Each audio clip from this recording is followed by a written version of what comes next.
Chancellor! You alright? Count Dooku. Hey guys, and welcome back to Battlefront Updates and a very exciting video. I haven't been this excited to talk about a game for a very long time, but last week I had the chance to actually play LEGO Star Wars The Skywalker Saga for about 90 minutes and see a 1-hour preview of the game led by a couple of developers. So first of all, huge thanks to Warner Bros for allowing me to take part of this event and record this footage. I had an absolute blast, and in this video I wanted to give you my initial thoughts. I'm recording this very shortly after having my play session. There is so many mechanics and things I want to talk about, but I will have tons of videos out on the channel in the coming days talking about specific mechanics, breaking down everything you're gonna see in the gameplay, showcasing all the characters, yada yada. You get what I mean? There will be a lot of videos for that nitty-gritty stuff, so make sure that you keep your eyes peeled on my channel for that. But in this video, it's more of my initial impressions, a couple of specifics obviously, but just my experience playing this game straight up. So, first of all, what did we get to experience? The 1-hour preview event that we got to see played through the first level of episode 4, where they play as Leia and Captain Antilles on Tatooine 4, and obviously you gotta get off it, get the Death Star plans to the ground, play a little bit as R2 and C-3PO. It's basically the same part that I will be playing later, but on top of that, they first of all, of course, explained all the gameplay mechanics throughout this preview event, but they also showcased Tatooine free play, the first level of Revenge of the Sith, where we get to see the boarding of the Invisible Hand, Anakin using lightsaber combos, throwing droids around, as well as the boss battle with Count Dooku. And they also showcased the Episode 8 space battle, the intro to The Last Jedi, where Poe and Tali has to engage the Dreadnought and take it out. Some free roaming on Agent Kloss Resistance base, unlocking some Kyber Bricks, as well as buying the Slave 1 for 50k studs. And then fly off to Agent Kloss local space, where they destroy some Kyber comets, as well as lastly do a smuggling run, which is basically like an extra mission you can do in space, and then land on Hoth. So that's just a very quick recap of what this preview went over. But in order for me to go into every specific of gameplay, I'm gonna have to do that in a separate video or multiple separate videos. But at least you know what they showed in that preview. And what we got to experience was that very first level on A New Hope. We get to play through that entire level, as well as head down to the surface of Tatooine and the Jundland Wastes, and then actually head over to Mos Eisley and continue the story. But I want to have a quick note here that I barely actually made it to Mos Eisley because I wanted to explore every little in and out of this game, both on the first mission on Tatooine 4, but also on the ground. So eventually I realized I'm running out of time, and when they said like there's 4 minutes left of the play session, I just barely made it to Mos Eisley. So I know a few people made it all the way up to the Millennium Falcon. Unfortunately, I didn't do that, but I mean, I'll do that when the full game is out, and I'm glad I spent some time actually exploring, trying to unlock new Kyber Bricks and seeing all the mechanics of the game instead of just going straight through the story. So if we talk about my first impressions when I just got into the game, the first thing that you obviously think about is the combat. And one of the initial things that was actually bothering me a little bit at first is the very close-up camera, because especially in the interiors of Tatooine 4, I in some occasions felt that it was hard to look around me, but after a while I kind of got used to it, and I also realized that it makes a lot of sense with the new blaster combat. And the new blaster combat, I gotta say, I really enjoy. I was a little bit skeptical at first, because in the old games you usually kind of just shoot and you one-shot everything. But right now you gotta aim, and it usually takes like 4, 5, 6 hits to take out an enemy, depending on how you use your combos. But it was the same thing here. I got used to it, and I think it makes a lot of sense. There's a little bit less enemies than in previous LEGO games, but instead they're a bit stronger, which I think for me gives more depth to the gameplay as compared to basically going in and doing a jump slam and everyone around you dies. So I really like the fact that the core combat has been elevated that way, and as you can see, you also get these damage pop-ups when you actually hit the enemies, depending on where you hit them, if you shoot off their helmet, and so on. I'll have a dedicated combat video later down the line. You also see the combos over to the right side, and I didn't really understand to 100% how these combos worked, other than the fact that the more I built up the combo meter, the more studs I got. And another thing I also noticed was that if you, for instance, go up and use melee combat and you spam the same attack button, the enemy will start blocking, so you actually have to switch around which attacks you decide to use. Other than that, you can see that I kind of do the way you're, at least to me, are supposed to play Lego games, where you destroy every single object you see. So apologies if you wanted to see me rush through this level as fast as possible, but this is the way I play Lego games. I want to destroy every little piece and see if I can find collectibles, and luckily I did manage to get True Jedi thanks to doing this. Something they did not get in the preview event, where they kind of did plow through the level very quickly. I also like the fact that they've changed how the True Jedi works. You can still get the full True Jedi experience like I did here, but as you can see, there's 3 bars up on top, and for each bar you fill, you get a Kyber Brick. So you don't have to get full True Jedi to actually get a reward. If you only get a third of the way, you still get a Kyber Brick. The actual puzzles with the grappling hook were great, and there was one occasion where we had to use Leia to pull on something and then switch to Captain Antilles, who has to walk forward and disable like the electric grid block in the way and things like that. And there's also one part of this mission where we have 2 choices, and they show this in the preview event, and basically you either get to use a cannon and destroy the wall and kill all the enemies, or you take out the fire using a water cannon. And in the preview they used the water cannon, so I thought I'd use the gun in my version, and it was pretty easy. Obviously I could just kill them, but then I realized that I wanted to do it again and go the other way, but I obviously couldn't because I had already chosen one path. So they have these parts where if you choose option A, you'll have to replay the level to do option B, and I think that's great,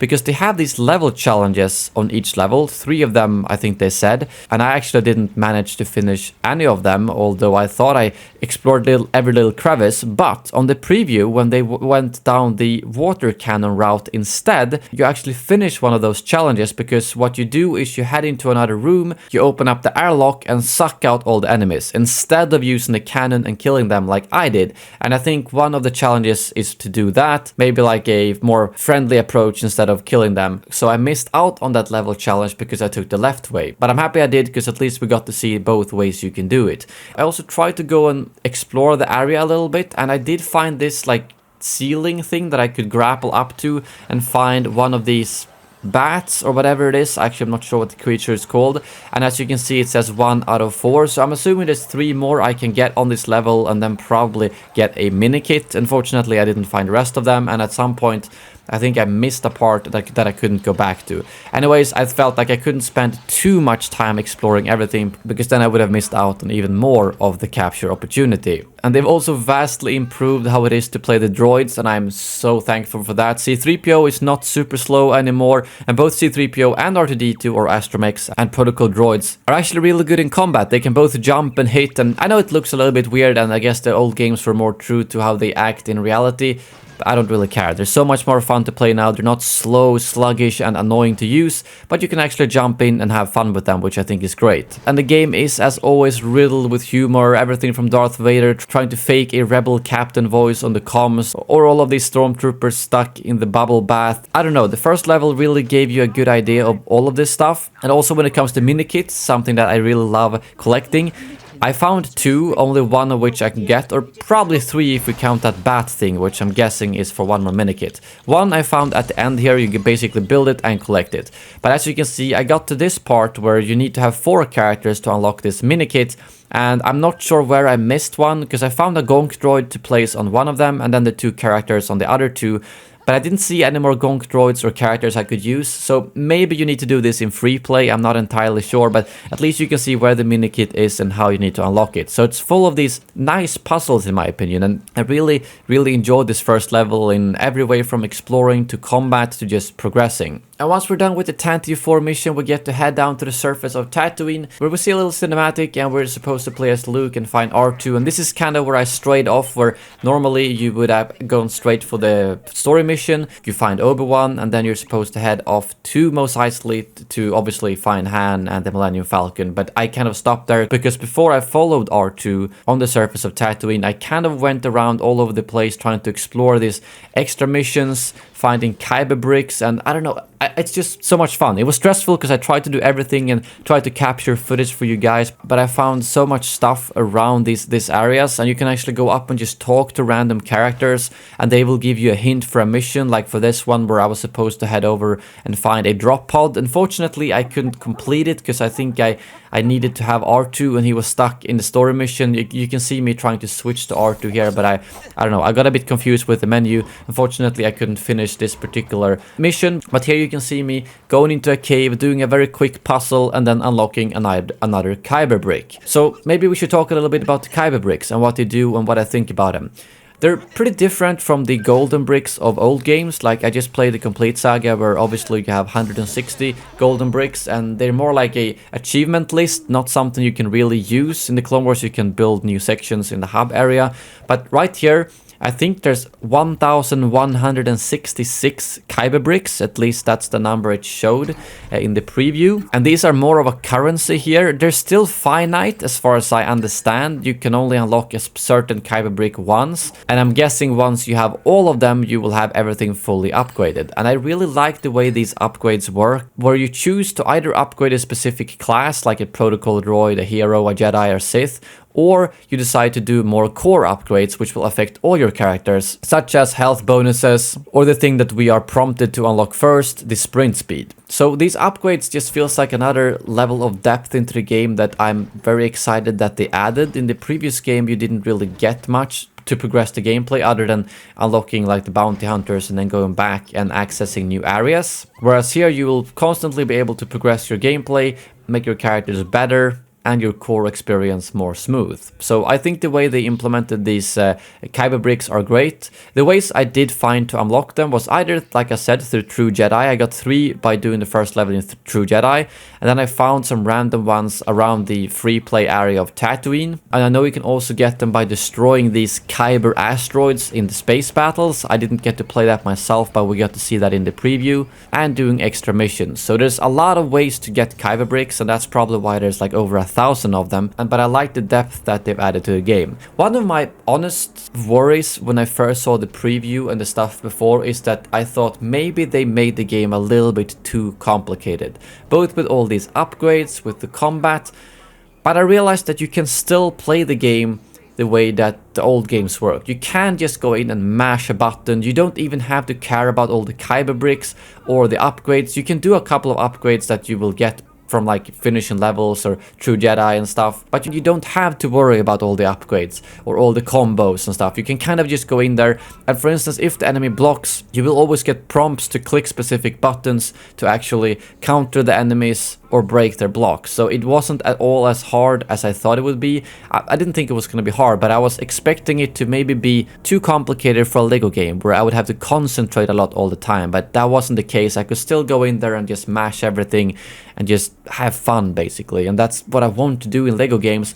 But now they've added that just enough level of depth to not make the game repetitive, which I really appreciate. I realize that this is becoming a really long video, and I've barely scratched the surface of what this game has to offer. And I mean, again, I played for around 80 minutes and I saw a 1-hour preview, but I still feel like I could talk about this game for 10 hours. But I think I've gotten my overall initial impressions across. And this was mostly from my playing. The space battles looks vastly improved based on the preview we got to see. I like all these extra missions you can do. And overall, I am just super excited to actually get into this game and calmly be able to play it in my pace and unlock every little path. But I would love to hear in the comments below, first of all, what you thought about this video, but also if there are any specific mechanics or stuff you see in the gameplay that you want me to discuss in a video, because I will be putting out tons of videos the next couple of days where I dive a little bit more in depth into all of these mechanics you can see, whether it's the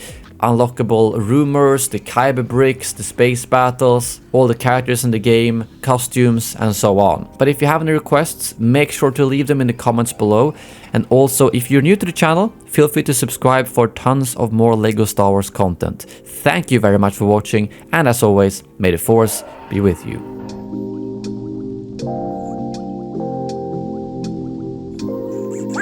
What?